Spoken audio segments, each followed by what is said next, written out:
Hey everybody, welcome to The Hunt. We are going to be talking with Sterling Hawkins. He is the author of Hunting Discomfort. So excited for you, Sterling. Welcome to the show. Great to be here. Great to see you, Trish. Thank you. So how are you? We've been trying to get together for a while now. I'm so glad it finally worked out.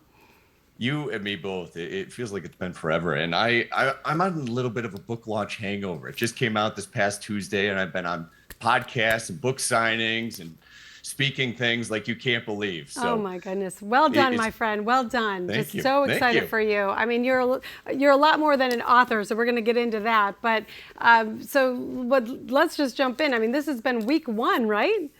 Week one. Yeah, I can't believe it. In one way, it's about 10 years in the making. In another way, we put this book together in the last 18 months. So it's been a little bit of a sprint, but been a blast the whole way.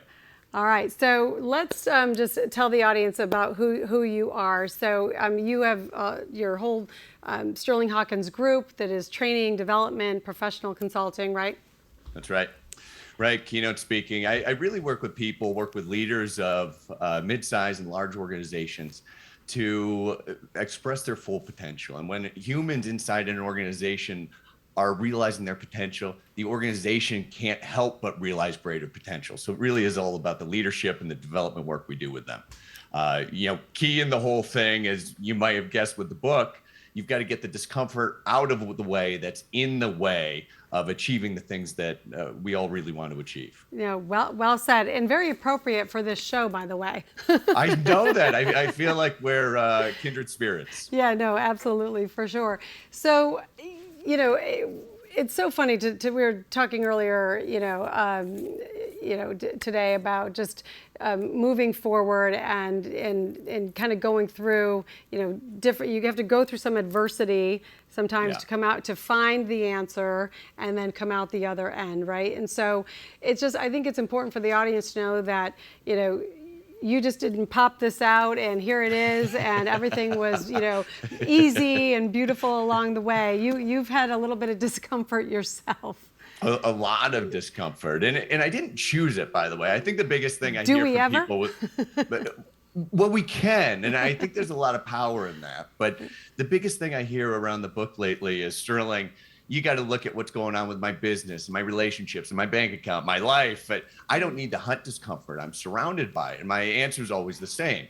You're not hunting discomfort. You're living with it. And that's what I did for a really long time. I mean, just to give a little bit of the backstory that you're pointing to here, I founded a company with my dad right out of college, and we sold it to a group in Silicon Valley. And this is like early 2000s. And it became part of what was the Apple Pay before Apple Pay. People were looking at this thing years before the real Apple Pay got started, before Apple was looking at payments or anything. We created a little fingerprint sensor that sat next to the credit card terminal in all the stores. And you would put your finger down, and all your credit cards and loyalty cards and all the things that you needed would be right there. You didn't need a phone. You didn't need anything except your fingerprint. And investors would look at this thing and be like, man, this is the future. That is fascinating. It was incredible. I mean, the technology we were working with, how we had pieced this thing together. There were many brilliant minds on the technology side and on the business side, by the way. We were just a small part of it. Yeah. But we went on to raise over $550 million at a multi-billion-dollar valuation. And I'll tell you, Trish, I thought I had like business and life figured out. I'm like, who needs discomfort? I'm in the world of comfort and flying private and oh my God, your early 20s, living the dream. Living the dream. Like, oh, I must be the next Bezos. Like, here we go. Let's do this thing. Yeah.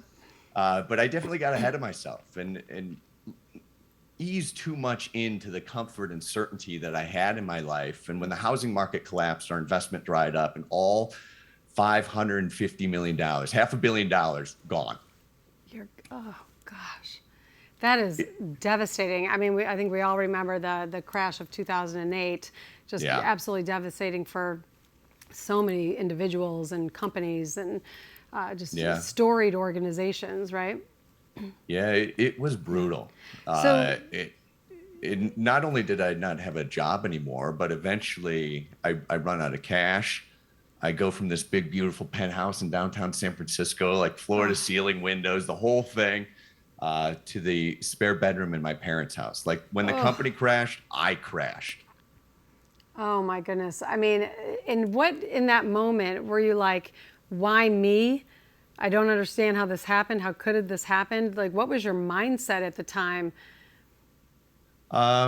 It's a good question. Not only was it why me, it was I'm actually not good enough. Now that I don't have all these things, I don't know what success is anymore. I don't know who I am anymore. I frankly don't know what I'm doing here in this world. Like it was complete and utter chaos. I was thrown into the unknown. I didn't know where to go, where to turn, what to do.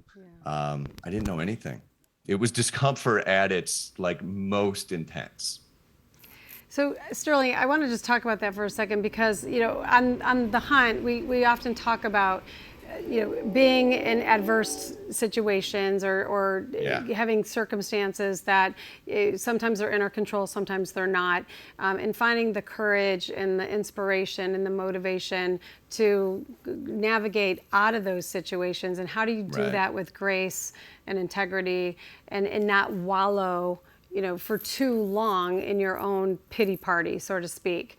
So, Yeah. Is that something like you had to contend with and say, okay, and I'm sure it was just a whole reassessment of the priorities in your life, the people in your life. And did that change? Was that just a huge that's like a transformational circumstance, I would think.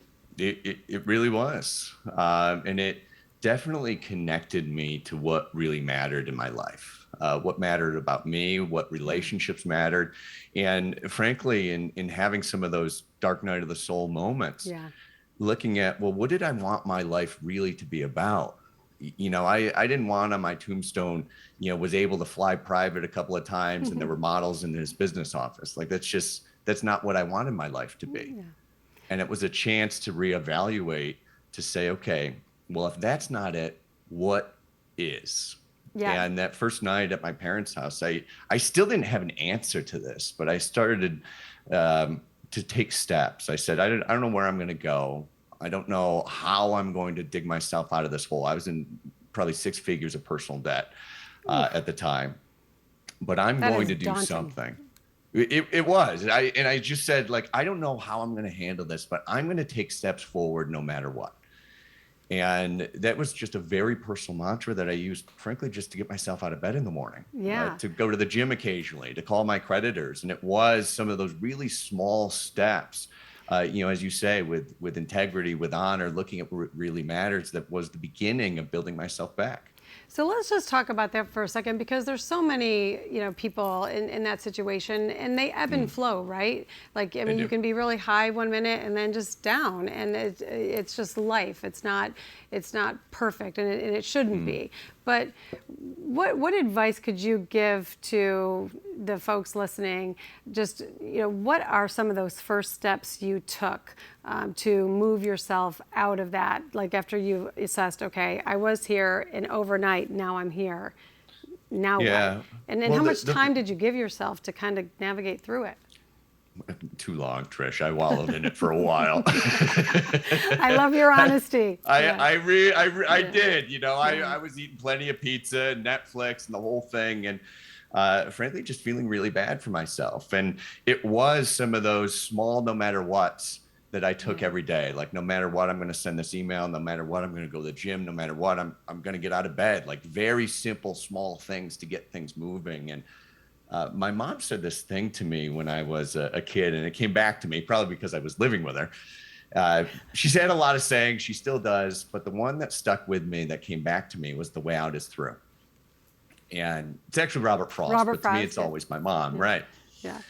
And I said, okay, if I really want to make a difference in this situation, if I really want to transform my life from this dark pit into something better, I have to go through. And believe it or not, the thing that scared me most at the time was public speaking. And so I made a decision right then and there. I'm not going down like this. I'm one of those people, of which there are many, that would rather be in the coffin than giving the eulogy. Thank you, Seinfeld.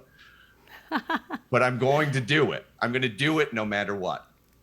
And I've found that discomfort generally is the access point to all the new results that we want, whether it's more time, more money, well, not more time, but the more time to spend well, you on the get things more we want to time do. when you reorganize your life, right? You say, Exactly. I can spend 3 hours doing this that's adding no value, or I can give myself back that time to do something more valuable.